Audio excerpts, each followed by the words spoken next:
नमस्कार साथियों, Kota online classes YouTube channel पर आपका सभी का स्वागत है। एक बार फिर आपके सामने आपका दोस्त ये मुकेश नागर फिर हाजिर है।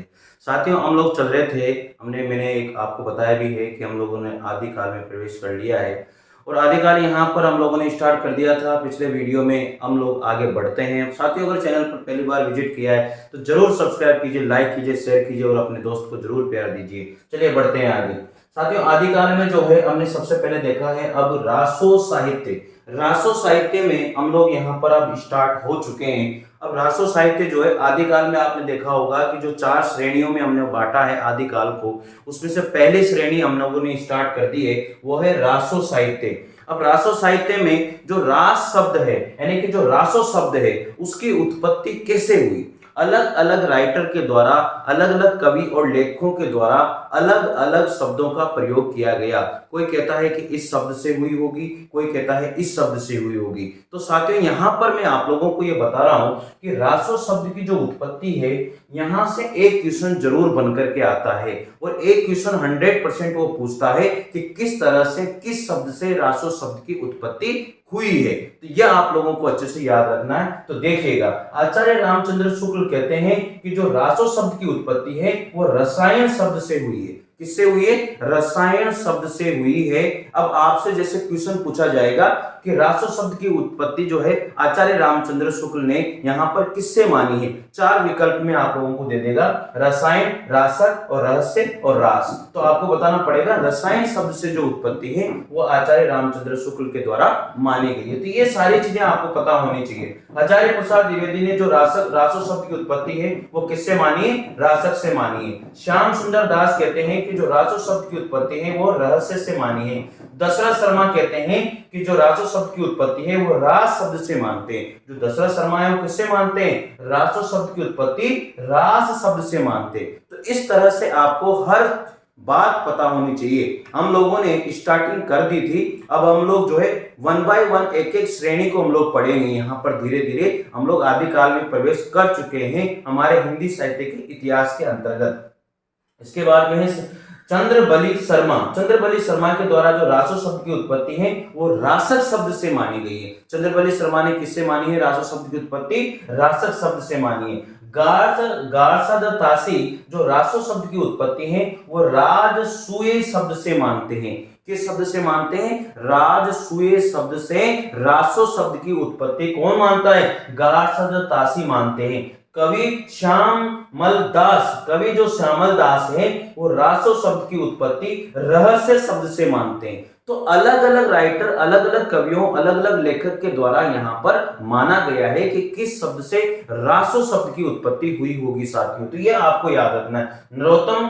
नरोत्तम दास स्वामी जो है वो रासो शब्द की उत्पत्ति रसिक शब्द से मानते हैं। किससे मानते हैं? रसिक शब्द से मानते हैं। गौरी शंकर हीरानंद जो ओझा है वो रासो शब्द की उत्पत्ति रसिक शब्द से मानते हैं। तो इस तरह से सारे के सारे जो है रासो शब्द की उत्पत्ति किस किस शब्द से मानी गई है मैंने आप लोगों को यहाँ पर कंप्लीटली बता दिया है। एक बार फिर रिवाइज कर रहा हूं ताकि आपको याद हो जाए। आचार्य रामचंद्र शुक्ल ने रासो शब्द की उत्पत्ति रसायन से मानी, हजारी प्रसाद द्विवेदी ने रासक से मानी, श्याम सुंदर दास ने रहस्य से मानी है, दशरथ शर्मा ने रास से मानी है, चंद्रबली शर्मा ने रासक से मानी है, गार्सद तासी ने रास से मानी है, कवि श्यामल दास ने रहस्य से मानी है, नरोत्तम स्वामी ने रसिक से मानी है और गौरी शंकर हीरानंद ओझा के द्वारा भी रसिक से ही मानी गई है साथियों। लेकिन जो निर्णायक मत रहा, सभी की दृष्टि में जो सर्वश्रेष्ठ मत रहा कि रासो शब्द की उत्पत्ति किससे हुई होगी, तो साथियों वो है हजारी प्रसाद द्विवेदी जी के द्वारा जो माना गया शब्द है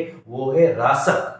किससे माना है? हजारी प्रसाद द्विवेदी के द्वारा जो माना गया शब्द है कि रासो शब्द की उत्पत्ति यहां से हुई होगी तो वो है रासक। तो आपको याद रखना पड़ेगा इन सारे। यहां से इंपॉर्टेंट मैं आपको बता दूं, यहां पर जो है ये दोनों इंपॉर्टेंट है, इसके बाद में ये है, इसके बाद में ये और इसके बाद में ये। इसके बाद में ये सबसे इंपॉर्टेंट है कि हजारी प्रसाद द्विवेदी ने रासो शब्द की उत्पत्ति कहां से या किस शब्द से मानी है, तो वो शब्द है रासक। तो ये वेरी वेरी इंपॉर्टेंट क्वेश्चन यहां से बनता है। साथियों आगे बढ़ते हैं। अब है रासो साहित्य की विशेषताएं। रासो साहित्य जो लिखा गया उन सभी से एक निचोड़ निकाला गया और लिखा गया तो उसमें क्या क्या बातें मूल रही है, क्या क्या बातों को आधार मान करके वो जितना भी साहित्य है वो लिखा गया, जितने भी रचनाएं हैं उनमें क्या विशेषताओं को देखा गया, किस किस प्रवृत्तियों को उसमें लिखा गया या कौन कौन सी प्रवृत्तियां उनसे निकल करके आती है, इन सारी बातों को हम लोगों ने एक निचोड़ के साथ यहाँ पर लिखा है। तो देखिएगा जो रासो साहित्य है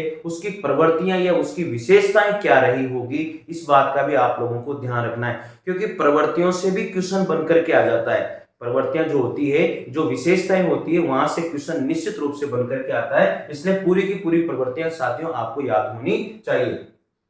मतलब ऐसे नहीं है रटी जाए, रटने की कोई बात नहीं है, बस धीरे धीरे आप लोग जब बार बार इनको रिवाइज करोगे तो ये अपने ऑटोमेटिक आपको याद हो जाएगी। लेकिन मुझे जहां तक आशा है शायद आप नोट्स बना रहे होंगे और आपको प्रॉपर यहाँ पर अच्छे नोट्स मिलेंगे, इसलिए साथियों चैनल को जरूर जरूर ज्वाइन करें और अपने नोट्स बनाते रहिए। कंटिन्यू में वीडियो आपके डाल रहा हूं, आप लोग नोट्स नोट करते जाइए। आपके हिंदी साहित्य के इतिहास में कहीं से कहीं भी कोई भी दिक्कत नहीं आएगी, ये मैं वादा करता हूं आपसे, ठीक है। अब देखिए पहले यहाँ पर जो विशेषता जो प्रवृत्ति है वो है साहित्य जो इसमें लिखा गया वो चारण कवियों के द्वारा लिखा गया। किसके द्वारा लिखा गया? चारण कवियों के द्वारा जो रासो साहित्य है वो लिखा गया था।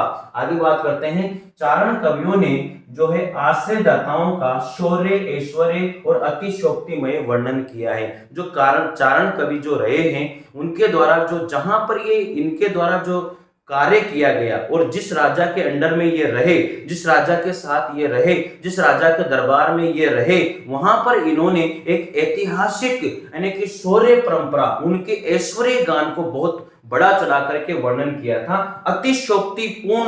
अतिशयोक्तिमय वर्णन किया था। ऐसा नहीं है फिर भी इन्होंने उनको बहुत बड़ा करके वर्णन किया। किसके द्वारा? चारण कवियों के द्वारा। रचनाओं में सामंती जीवन की झलक मिलती है, यानी कि जो चारण कवियों के द्वारा रासो साहित्य की बात मैं कर रहा हूं, इनके द्वारा जो रचनाएं लिखी गई, इनके द्वारा जो रचनाएं रची गई उसमें सामंती जीवन यानी कि ये मान के चलिए कि बहुत ही टाट बाट जिसे हम कहते हैं, बहुत भयंकर तरीके से इन्होंने उनका वर्णन किया है, बहुत सामंती जीवन वर्णन किया है कि वो बहुत ही ऐश और आराम से वो रहते थे और बहुत ही उनके अच्छे अलग ही शौक थे जिन्हें वो करते थे पूरा। इसके बाद में मिलती है रचनाओं में ऐतिहासिकता और कल्पनाओं का समावेश। ये वेरी वेरी इंपॉर्टेंट प्रवृत्ति है या यहाँ पर विशेषता जिसे हम कहते हैं। इनकी जो रचनाएं हैं, जो रासो साहित्य में जो रचना लिखी गई उसमें जो रचना है उसमें ऐतिहासिकता का बहुत वर्णन है, यानी कि इतिहास से जुड़ी हुई घटनाओं का वर्णन इन्होंने बहुत खूब तरीके से किया है और कल्पनाओं को बहुत आधार माना है। ऐसा होगा, ऐसा हो जाएगा, ऐसा रहा होगा, ये सारी और आगे की कल्पनाएं भी इन्होंने इनकी रचनाओं में की है। तो ऐतिहासिकता और कल्पनाओं का समावेश जो है इन कवियों के द्वारा इन अपने दरबारिक जो राजा रहे हैं उनके आधार पर इन्होंने बहुत बढ़िया तरीके से किया है साथियों। इसके बाद में 5वें नंबर पर युद्ध और प्रेम का वर्णन, यानी कि उन राजाओं के द्वारा जो युद्ध किया गया उसको भी बहुत बड़ा चढ़ा करके इनके द्वारा वर्णन किया। बाकी प्रेम का वर्णन, श्रृंगारिक वर्णन तो इनके द्वारा वहां पर अच्छे से किया है।